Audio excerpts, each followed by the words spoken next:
आज 11 दिन पूरे हो गए हैं प्रदेश की भीषणतम गैस त्रासदी यानी घूंघरा गैस सिलेंडर त्रासदी को।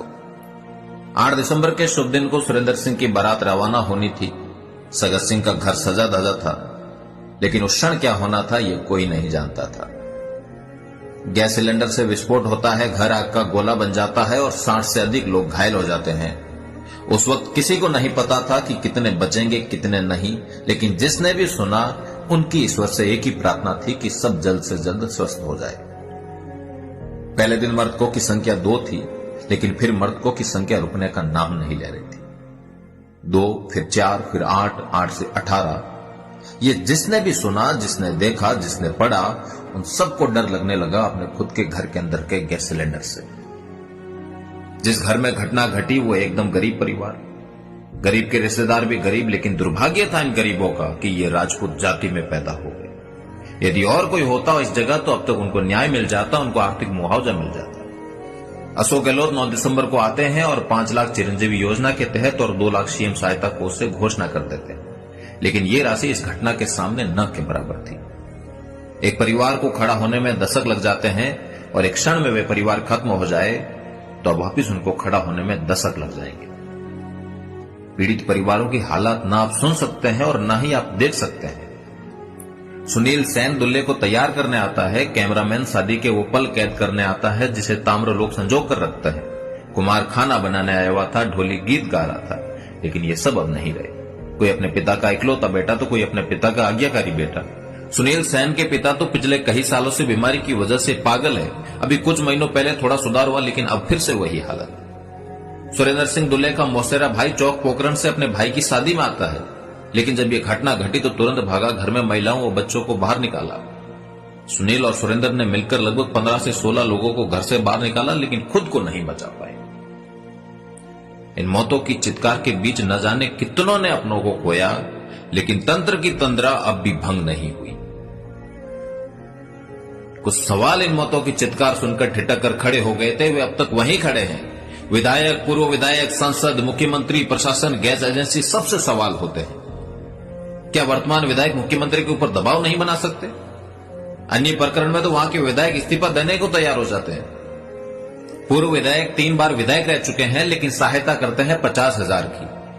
55 पीड़ितों के हिसाब से एक को आते हैं 900 रुपए। क्या 900 रुपए में उनका एक दिन भी निकल पाएगा? सांसद महोदय आते हैं अस्पताल, लेकिन कोई आर्थिक सहायता नहीं करते। जिला कलेक्टर 7 दिन बाद जाते हैं घटनास्थल का जायजा लेने। गैस एजेंसी वालों ने तो कोई संवेदना भी नहीं दी, ना ही पीड़ित परिवारों से कोई मिलने आया। ऐसी विडंबना इन गरीब परिवारों की है या इस भोले समाज की, ये मैं खुद नहीं समझ पा रहा। 25 मौत के बाद समाज के लोग व नेता निर्णय करते हैं कि अब हम तब तक अस्पताल से बॉडी नहीं उठाएंगे जब तक सरकार कोई बड़ा आर्थिक पैकेज नहीं देती। अगले दिन ही 2 लाख रुपए की घोषणा पीएम राहत कोष से होती है मृतकों के लिए और 50,000 की घायलों के लिए, जो कि ना के बराबर थी। इसका श्रेय लेने के लिए भी पूरे राजस्थान के नेताओं की लाइन लग जाती है। सबके अलग अलग ट्वीट आ रहे थे कि हमने दिलवाए, हमने दिलवाए, हमने दिलवाए। पता नहीं इस सहानुभूति का क्या करेंगे ये नेता। आखिर ये इतना सब कुछ होने के बाद समाज के नेता निर्णय लेते हैं कि जोधपुर में 18 दिसंबर को विशाल जन आक्रोश रैली निकालेंगे, जिससे सरकार को हम झुकाने का प्रयास करेंगे।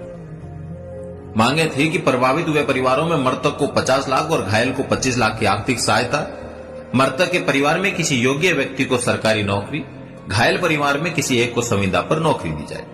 और इस भीषण घटना में सुनील सेन व सुरेंद्र सिंह ने घायलों को बचाते हुए अपनी जान गंवाई, उन्हें वीरता पुरस्कार से सम्मानित किया जाए। मेरिया निवासी अनाथ हुए बालक रावल सिंह की परवरिश व विशेष सहायता, सरोगे श्री सगत सिंह की घर आग की भेंट चढ़ गया, उसके लिए एक आवास का निर्माण, ये प्रमुख मांगे थी इस रैली के दौरान। इससे एक रात पहले तक अशोक गहलोत द्वारा विधायक जी को यह बात बता दी जाती है कि 17 लाख तक की आर्थिक सहायता की जा सकती है, जो कुछ इस प्रकार से थी: 2 लाख सीएम राहत कोष, 2 लाख पीएम राहत कोष, 5 लाख चिरंजीवी स्वास्थ्य बीमा योजना के तहत जो एक परिवार में एक को मिलता है, 2 लाख गैस कंपनी द्वारा दिए जाएंगे और 6 लाख गैस एजेंसी द्वारा बीमा क्लेम हेतु प्रयास किए जाएंगे। इसकी कोई गारंटी नहीं है, प्रयास किए जाएंगे। इसके बाद समाज के नेताओं का कहना था कि यह हमें मंजूर नहीं है, पीड़ित परिवारों को न्याय नहीं मिला इससे, इसीलिए विशाल जन आक्रोश रैली का निकालना तय है। सर्व समाज के लोगों को एक उम्मीद मिलती है कि कल हम एक लड़ाई लड़ेंगे और जरूर जीतेंगे। बस यूनियन द्वारा लाखों रुपए खर्च कर सभी बस फ्री कर दी जाती है जो भी इस रैली में आना चाहे उनके लिए। हजारों लोग जोधपुर पीड़ित परिवारों को न्याय दिलाने के लिए आते हैं। रैली अस्पताल से कलेक्ट्रेट पहुंचती है। अपनी मांगों के साथ सुबह 11 से शाम के 8 बज जाते हैं। 18 साल के युवा तो 80 साल के बुजुर्ग भी हिस्सा बनते हैं। सभी नेता मौजूद रहते हैं, अंदर जाते हैं, अधिकारियों से बात करते हैं, बाहर आते हैं और कहा जाता है कि धरना प्रदर्शन खत्म किया जाता है और पीड़ित परिवारों को 17-17 लाख रुपए दिए जाएंगे। ये वही 17 लाख जो मैंने आपको पहले बताए। 2 लाख सीएम कोष से, 2 लाख पीएम कोष से, 5 लाख चिरंजीवी स्वास्थ्य बीमा योजना के तहत, 2 लाख गैस कंपनी द्वारा और 6 लाख गैस एजेंसी द्वारा बीमा क्लेम के प्रयास किए जाएंगे। यदि इस पर ही सहमति करनी थी तो फिर यह हजारों लोगों को क्यों बुलाया गया, लाखों का खर्चा क्यों किया गया? इतने रुपए तो समाज ने इकट्ठे कर रखे थे। हम लोग सरकार से लड़ने आए थे, फिर इन नेताओं पर ऐसी क्या आफत आई कि इन्हें इस बात पर समझौता करना पड़ा। यही लाखों रुपए मेरे समाज के लोग यहां नहीं खर्च करके सीधा पीड़ित परिवारों को देते तो और सही रहता। शेरगढ़ के पूर्व विधायक बाबू सिंह राठौड़ आकर कहते हैं कि मैंने राजेंद्र राठौड़ से बात की है और उनसे चर्चा करने के बाद ही निर्णय लिया है कि जब हमारी सरकार आएगी, यानी कि जब भाजपा की सरकार आएगी तो उनको नौकरी दे दी जाएगी। इस बात की क्या गारंटी है कि उनकी ही सरकार आएगी? सरकार आ भी जाती है तो उसकी क्या जिम्मेवारी की नौकरी देंगे ही देंगे। बाबू सिंह राठौड़ का यह भी कहना था कि हमने अशोक गहलोत से बात की है और उनसे मिलकर हम जल्द से जल्द आर्थिक सहायता बढ़ाने का प्रयास करेंगे भविष्य में।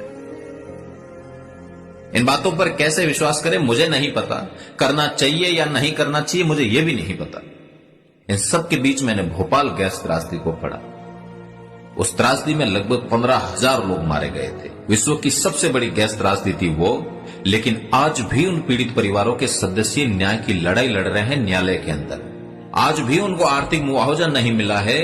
ये भारत की न्याय व्यवस्था पर कितने बड़े सवाल खड़े करता है।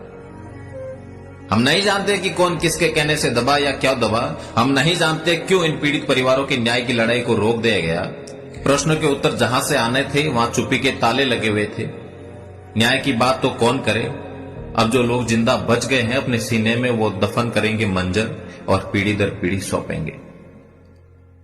गरीब बेचारा कानून से डरता है, अमीर हमेशा कानून से खेलता है, लेकिन ये राजनीति इसका दुरुपयोग करती है जिसकी कीमत ये कौम भरती है। मेरी कौम सच में बहुत भोली है। कोई इसका सगा नहीं होता, यहां तक कि इसका अपना भी सगा नहीं होता।